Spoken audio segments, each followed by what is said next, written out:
Well, their goal is to heal emotional and generational trauma by reaching out to children and families impacted by trauma, bringing hope and healing through compassionate and professional mental health services. So here now is the CEO of the Resiliency Center. This is Rodney Lowry. So thank you so much for being here. I love the name, first of all, right. of the organization, because I think it's so important to have, especially if you come from a background of trauma. It's really important to know what that word means and know how you can achieve resiliency. So what do you guys do at the Resiliency Center? Probably first and foremost is ensure that everybody understands that they themselves are resilient. Right? They're already resilient. We can help them develop tools to be more resilient. What we decided needed to change in Fresno was really the way counseling was meted out through Right. the community. So we took a proactive approach. Yeah. We developed an app for first responders whenever they're out on a crime scene and they come across a family involved in some trauma. They can just resort to that app, put in the information. It goes to our organization, and then we can follow up with that family within 72 hours, making sure that the thinking patterns for that child aren't impacted by that trauma. Right, right, because you really need to get in there quickly before Right. before those connections are made in the brain, and before that spirals, because it really can.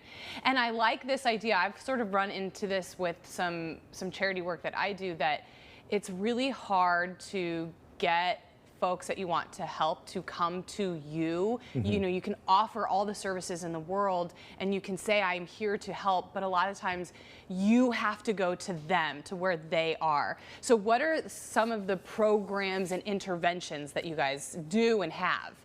Well, the first is a primary prevention in first grade classrooms in Fresno Unified, where we actually send volunteers in for 34 of the 36 school weeks, and we teach resilient features to first graders. Self-efficacy, empathy, emotional regulation. Knowing my background is law enforcement, and unfortunately we will never be able to stop bad things from happening to children, good people. So knowing that, it's imperative that we begin to encourage and teach our kids about being resilient, because challenging times, they're coming. Yeah. Right? Can't stop them. So that's our primary intervention program. And then the outreach using the app is really to fight what you just talked about, is this idea when somebody is victimized and they don't have that support system, they don't know who to turn to. Yeah. So you can imagine a young mother maybe involved in domestic violence, broken, she doesn't know who to turn to, what to do, and all of a sudden within a day or two that phone rings and it's a case manager saying, hey, we're aware of the call, it came in through your local agency and we're here to help. Yeah. You know, these are the next steps that you take.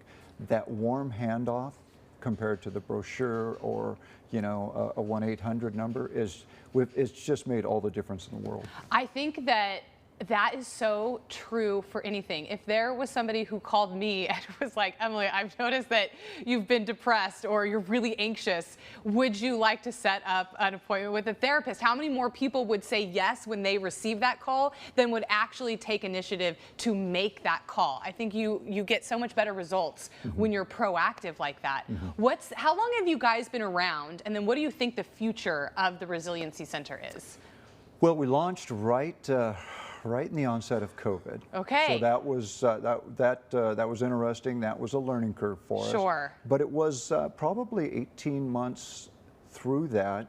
We were probably seeing 150 clients per week. Wow. Using this new proactive approach to reaching out.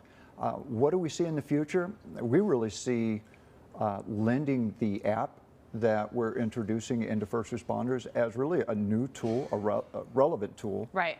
To law enforcement. So many of their calls are relational, Yeah. probably 80%.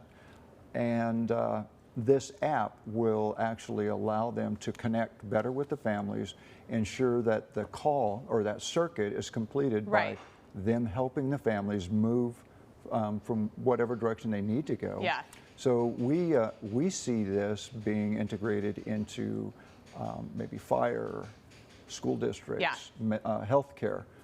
We're really excited about where this may go, and hope that one day it's a national product, because it needs to be in every first responder's hands. Yeah, it's such a great way to finish this sort of continuum of care. You know, you respond to an event, but you want to make sure that that gets handed off and it's not just forgotten about. So once their job ends, somebody else's job begins. And what better way to do that than with technology? You know, there's an app for everything. It works. And it's been so important is the feedback to the particular officer. Right. Hey, thanks for the referral. We're working on it. I think that's good for everybody involved. Well, I'm excited to see where this comes. You know, I was talking to you about the work that I do outside of work, so you and I will talk soon. Rodney, thank you so much for being here with us My today. pleasure. Thank you for having me. We appreciate it. Coming up here right before spring break is the perfect time to go glam. We head to Bad Habit Aesthetics after the break.